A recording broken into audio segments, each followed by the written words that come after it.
ఈ చేను తడవకుండా ఉండడం కోసమని రాత్రి 7 నుంచి 8 వరకు పొలంలో ఉండవలసి వచ్చిందండి. మా నాన్న కొద్దిగా ఆరోగ్యం బాగోపోవడం వల్ల ఇన్ని రోజులు పొలంలోకి రాలేదు.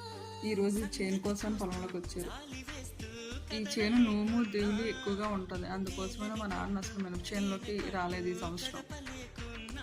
వర్షం పడేటట్టు ఉందనేసి రాత్రి 7 గంటలకి పొలంలోకి పరచాలు పట్టుకొని వచ్చామండి. పొలంలో గట్ల నడుస్తూ ఉంటే నాకు పాముల భయమే ఎక్కువ ఉండేదండి. ఎందుకంటే అటు సైడ్ పాములు ఎక్కువగా ఉంటాయి.